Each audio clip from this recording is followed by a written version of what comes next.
గోవిందుడు అందరు వాడేలే. ఈ ఆడియో రిలీజ్కి పెద్ద మనసుతో ఇక్కడికి వచ్చి ఈ యూనిట్ సభ్యులను మా మెగా ఫ్యామిలీని అభినందించడానికి వచ్చినటువంటి 50 మంది మెగా అభిమానులకు, కళాభిమానులకు, ఆహ్వానితులకు, ఈ సినీ పరిశ్రమలోని మిత్రులకు, పెద్దలకు, ప్రతి ఒక్కరికి పేరు పేరున నా హృదయపూర్వక నమస్కారాలు తెలియజేస్తున్నాను. స్ట్రైట్గా వచ్చాను, నేను ముందుకు వెళ్తా లేకపోతే. Thank you. చాలా ఆనందంగా ఉంది. ఈ సినిమా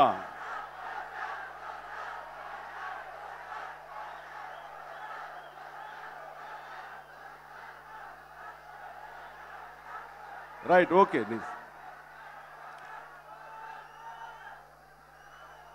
ఈ సినిమా కథ కోసం చూస్తున్నప్పుడు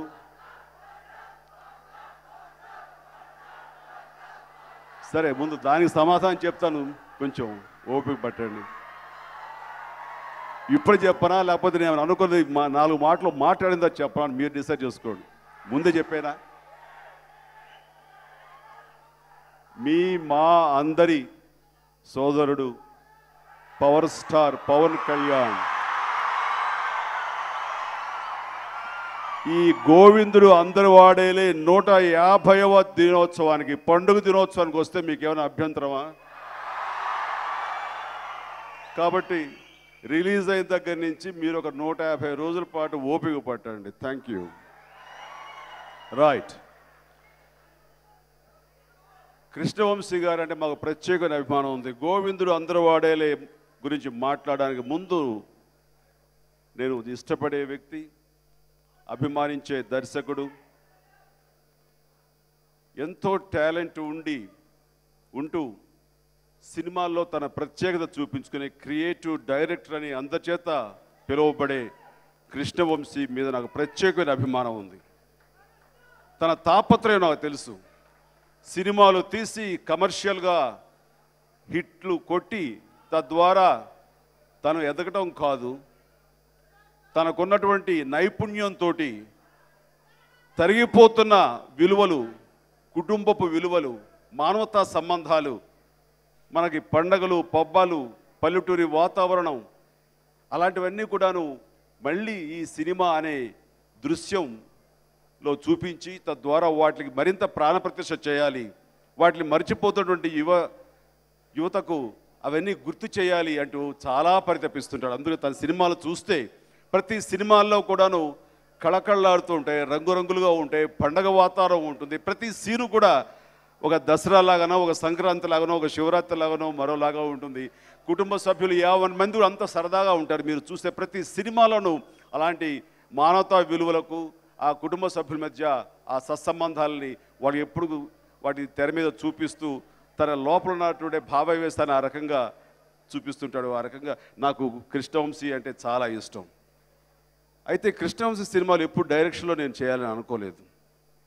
తన ప్రయత్నం, తనకి ఆలోచన ఉండొచ్చు, నాకు ఎప్పుడైనా అనిపించవచ్చు, కానీ ఎప్పుడు అనుకోలేదు. ఎందుకంటే ఆ దర్శకుడి దగ్గర పనిచేయటం అంటే కత్తి మీద సాము లాంటిది. ఇన్ని సినిమాలు చేసిన తర్వాత ఇప్పుడు ఆయన నా నటనకు ఆయన పరీక్ష పెడుతుంటే ఇప్పుడు నేను దానికి తలొగ్గాల, పరీక్షల్లో పాల్గొనాలా, రాయాలా, అవసరమా నాకు చెప్పండి ఇప్పుడు అనిపిస్తుంటుంది. చక్కగా మంచి కామెడీ సీన్స్ తోటి, ఎంటర్టైన్మెంట్ సీన్స్ తోటి, డ్యాన్స్ అండ్ ఫైట్స్ తోటి నాకు గ్రిప్ ఉండే ఆరగారి నటనతోటి చాలు. కానీ ఈయన దగ్గర వచ్చేసరికి ఆయన నటన రాబట్టంలో మాత్రం నిజం ఒక్కోసారి మన మీద మన కాన్ఫిడెన్స్ కూడా పోతుంది. అలాంటి పరిస్థితి నాకెందుకని చెప్పేసి ఎప్పుడు ధైర్యం చేయలేదు నేను.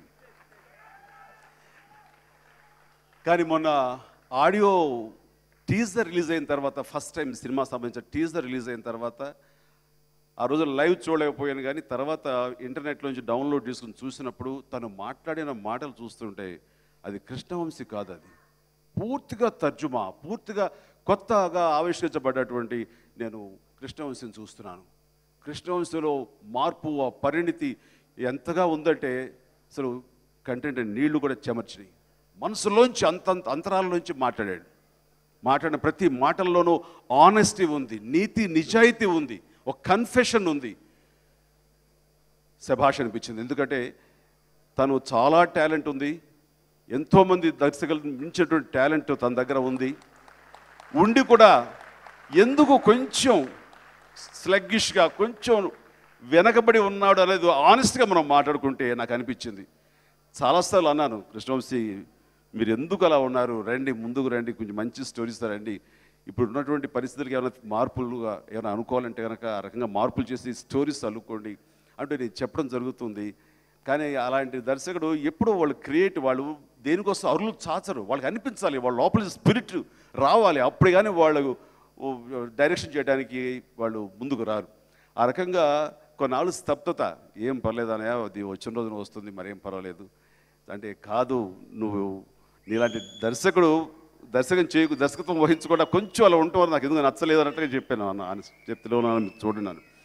కొన్నాళ్ళ తర్వాత తను కథ అనుకుని ఆ కథ మీద తనకి పూర్తిగా గ్రిప్ వచ్చిన తర్వాత, బాగుంటుందన్న కాన్ఫిడెన్స్ వచ్చిన తర్వాత, ఇది చరణ్కి అయితే కనుక చాలా బాగుంటుంది, తను ఒక మాస్ ఓరియంటెడ్గా వెళుతున్న తనకి వ్యత్యాసంగా ఉంటుంది. ఆనాడు చిరంజీవికి విజేత సినిమా ఎలా కుటుంబ పరంగా ఉంటూ ఎంత హృదయంగా ఉందో అంత ఇదిగా ఈ సినిమా చరణ్కి ఉపయోగపడుతుంది, చరణ్కి బాగుంటుందనే ఉద్దేశంతో తను చరణ్ దగ్గరికి వెళ్ళటం, చరణ్ విన్న వెంటనే ఇలాంటి సినిమా కోసం నేను ఎదురు చూస్తున్నాను, ఇలాంటి సినిమా చేయాలని నేను పరితపిస్తాను, కరెక్ట్ టైంలో కరెక్ట్ డైరెక్టర్ దగ్గర నుంచి కరెక్ట్ స్టోరీ వచ్చిందని చెప్పేసి తను ఒప్పుకోవడం జరిగింది. ఆ తర్వాత నాకు వినిపించారు, ఖచ్చితంగా గోవిందుడు అందరి వాడేలే, అందరినీ అలరిస్తుంది, అందరినీ ఆలోచింపజేస్తుంది, ఈ తరిగిపోతున్న బంధాల్ని మరింత స్ట్రెంగ్తన్ చేయడానికి, మరింత బలోపేతం చేయడానికి, అందరినీ ఆలోచింపచేసేసిన చక్కటి సినిమా ఇది, కుటుంబపరమైన సినిమా. ఈ రోజున మేమందరం కూడా సినిమా పరిశ్రమలో కుటుంబ సభ్యులు మేమందరం కూడా ఒక చోట ఒక హ్యాపీ అకేషన్ జరుగుతుంది అంటే కనుక అందరం అది మా సినిమా, మా సొంత సినిమా, మా సొంత ఆడియో రిలీజ్ అన్నట్టుగా ప్రతి ఒక్కళ్ళు ఇంతమంది ఎలా అయితే కదిలొచ్చారో అదే రకమైన వాతావరణం, పండుగ వాతావరణం ఈ సినిమాలో సుస్పష్టంగా కనబడుతుంది. అలాంటి ఆరోగ్యకరమైన కథని తీసుకొచ్చి చరణ్కి ఈ రోజున ఒక డిఫరెంట్ ఇమేజ్ని ఇవ్వడం కోసంగా మిత్రుడు, నా సోదరుడు కృష్ణవంశీ చేసిన ప్రయత్నం మనస్ఫూర్తిగా అభినందిస్తూ, ఖచ్చితంగా తన కష్టం ఫలిస్తుంది, మిమ్మల్ని అలరిస్తుంది. ఈ సినిమా విజయం తథ్యం. ఇక ఈ రోజున బండ్ల గణేష్, గణేష్ అంటే నాకు తెలిసి బండ్ల గణేష్ ఇప్పుడే చెప్తున్నారు అది బాక్స్ ఆఫీస్ గణేష్ అని. అంతగా నిజం చెప్పాలంటే కనుక ఆ బ్లాక్ బస్టర్డ్ గణేష్ నిజంగానే చాలా చాలా మామూలు స్థాయి నుంచి వచ్చాడు, ఎంతో ఎంతూజియాస్టిక్గా ఉన్నాడు. నాకు తెలిసినటువంటి బండ్ల గణేష్ ఎప్పుడైతే ఫిల్మ్ ఇన్స్టిట్యూట్లో చదువుకుంటూ యాక్టర్ అవ్వాలని ఆస్పిరేషన్స్తో ఉన్నాడు, బండ్ల గణేష్ ఎప్పుడైతే తను మీట్ అయ్యాడో ఈ రోజుకి అదే యాటిట్యూడ్, అదే నడవడిక, అదే రకమైన మనస్తత్వంతో అలాగే ఉన్న బండ్ల గణేష్ ఈ రోజున భవిష్యత్తులో ప్రతి ఒక్కళ్ళు తన ఇన్స్పిరేషన్గా తీసుకోవాలని, తను ఒక ఈ నిర్మాతగా మరింత హైట్స్కి ఎదగాలని మనస్ఫూర్తిగా కోరుకుంటున్నాను. అతని గురించి ఒక్కటి చెప్పాలి. ఈ సినిమాలో సగం సినిమా పైన అయిన తర్వాత ఎక్కడో క్యారెక్టర్ పరంగా కొంతమంది యాక్టర్లు, 2-3 యాక్టర్స్ ఫిట్ ఇన్ కావట్లేదు. అప్పటికే సినిమా దాదాపు వాళ్ళ క్యారెక్టర్ 60% అయిపోయింది. ఇలాంటి సమయంలో వాళ్ళని మార్చి వేరే వాళ్ళని పెట్టాలి అని అంటే ధైర్యం సరిపోదు. అప్పటికి చాలా కాల్ షీట్స్ అయి ఉంటాయి, చాలా కోట్లు ఖర్చు అయి ఉంటాయి, వాళ్ళకి రెమ్యునరేషన్ ఇచ్చేస్తుంటారు.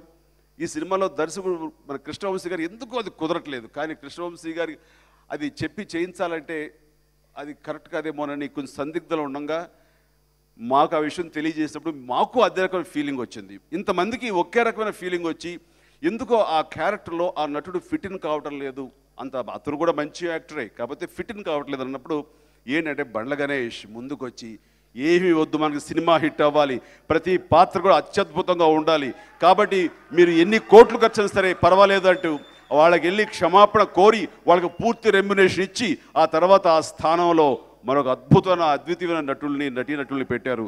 వాళ్ళు ప్రకాష్ రాజ్ అండ్ జయసుధ వాళ్ళు తోటి మళ్ళీ చాలా ఎవరైనా సరే ఆ టైంలో అన్ని కోట్లు ఖర్చు పెట్టి మళ్ళీ చేయాలంటే ధైర్యం సరిపోదు. బట్ దేనికి నెరవకుండా, దేనికి భయపడకుండా నాకు సినిమా బాగుండాలి, సినిమా నాకు అత్యద్భుతంగా వస్తే అదే నాకు 10,000 అంటూ ఆ రోజున తను ఇచ్చిన భరోసాతోటి కృష్ణవంశీ గారు ఆ యొక్క నిర్ణయం తీసుకోవడం జరిగింది. నేను మనస్ఫూర్తిగా అలాంటి ధైర్యశాలిని, ధైర్యమైన నిర్మాతని మనస్ఫూర్తిగా సభాముఖంగా నేను అభినందిస్తున్నాను.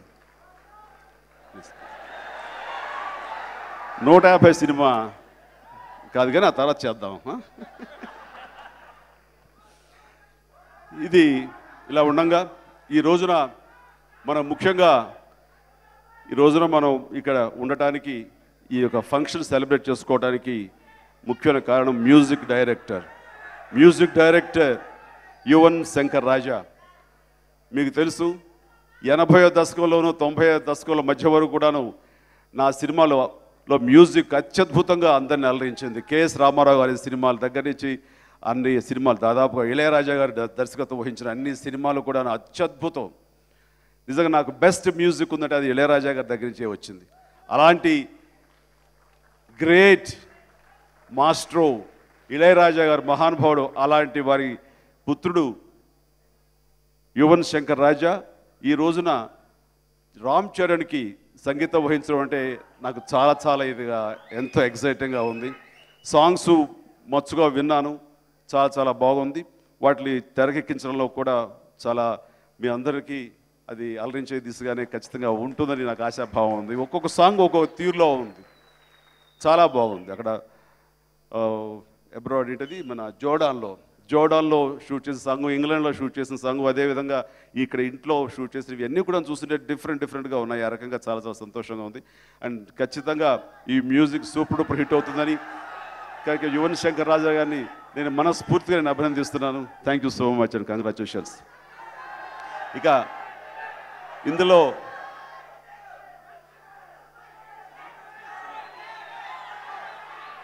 "150" సినిమా గురించి మాట్లాడదాం. అలాగే కాజోల్, కామినీ ముఖర్జీ వీళ్ళందరూ కూడా చాలా పూర్తిగా చూస్తుంటే చాలా రొమాంటిక్గా ఉంది.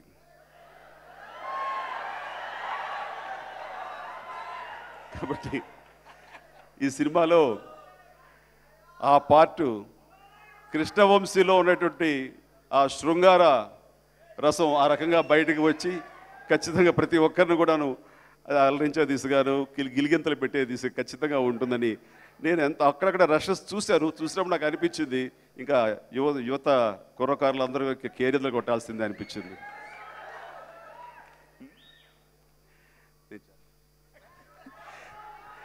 తర్వాత ప్రకాష్ రాజ్ ఇక్కడ లేరు, జయసుధ గారు ఇక్కడ లేరు. వారిద్దరూ ఈ సినిమాకి ఒక నిండుదనం తీసుకొచ్చి ఆ రకంగా ఒక పరిపూర్ణమైన కుటుంబ కథా చిత్రం అనిపించడానికి వారి యొక్క ఇన్పుట్స్ కూడా చాలా బాగున్నాయి. ఇవన్నీ పక్కన పెడితే ఎవరి గురించి మాట్లాడకపోయినా సరే నా సోదరుడు, నా తమ్ముడు గురించి మాట్లాడాలి.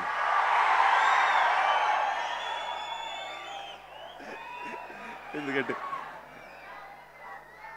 చరణ్ యాక్ట్ చేస్తూ సీన్స్ అవి చెప్తూ ఇంటికి వచ్చి శ్రీకాంత్ బాబాయ్తో చేస్తుంటే ఇది నాకు ఏదో మన సొంత బాబాయ్ అన్న ఫీలింగ్. సొంత బాబాయ్ అరా ఖచ్చితంగా అంటే అవునవును అన్నట్టు అంత ఇదిగా వాళ్ళిద్దరు చేస్తున్నప్పుడు కూడా అంత సరదాగా చేశారు. అంటే బయటికి బాగుండదు బాబాయ్ అంటే అని చెప్పేసి అన్నయ్య అంటాడేమో కదా. కానీ నిజంగా ఇది రామ్ చరణ్ తను ఒక హీరో అని కూడా ఏం చూసుకోకుండా రామ్ చరణ్ ప్రొజెక్ట్ చేయాలి, రామ్ చరణ్ సపోర్ట్గా ఉండాలి. శంకర్ దాదా ఎంబీబీఎస్, శంకర్ దాదా జిందాబాదుల్లో ఎలా అయితే అన్నయ్యకి అనంగుడుగా, అన్నయ్య దగ్గర ఎట్లయితే అణిమణిగా ఒదిగి ఉన్నానో అదే రకంగా ఈ రోజున ఈ సినిమాలో చరణ్ని ప్రొజెక్ట్ చేయడం కోసంగా తను నిజంగా చాలా చాలా చాలా చక్కగా చేశాడు. అలాంటి శ్రీకాంత్ నా కుటుంబ సభ్యుడు, నా సొంత తమ్ముడు అని చెప్పడానికి నాకు ఏమాత్రం సంశయం లేదు.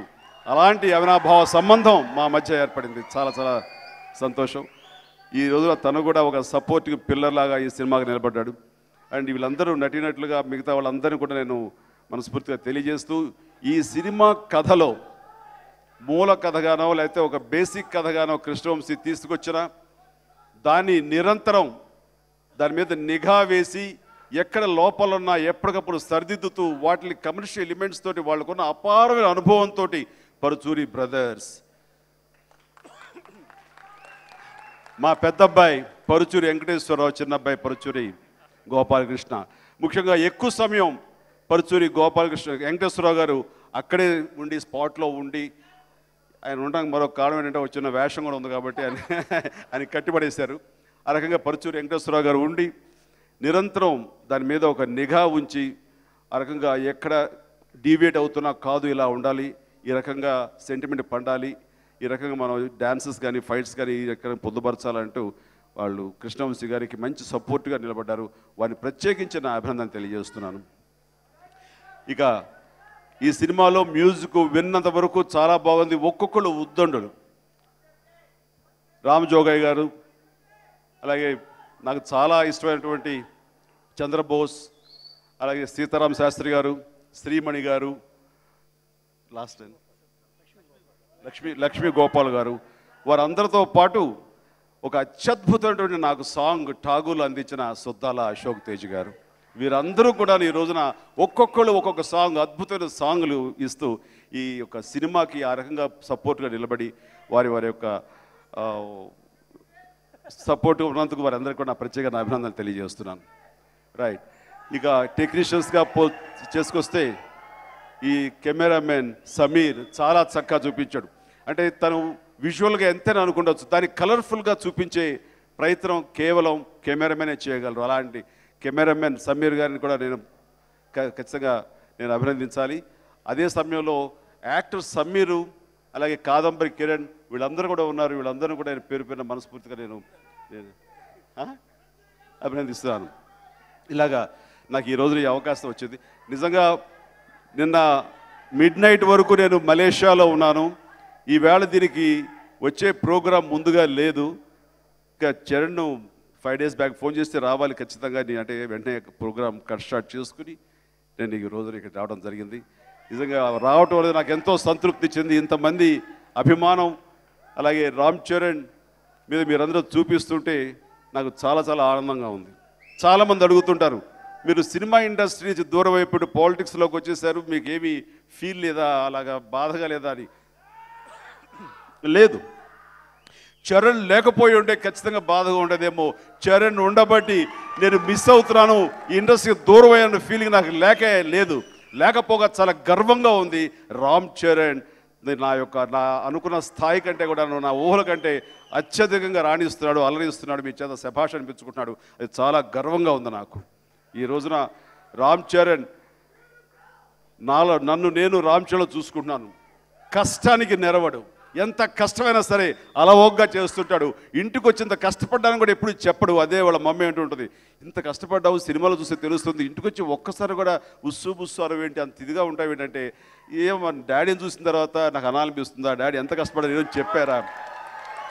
సో నాన్న చూస్తే పన్నారంటే అబ్బా ఇంకా అంటూ తను కూడా వాడి ఆ రకంగా చరణ్ ఆ రకంగా కష్టపడి ఈ సినిమాలో కూడా తను అత్యద్భుతంగా చేశాడు. అది మీరందరూ కూడా చూస్తారు.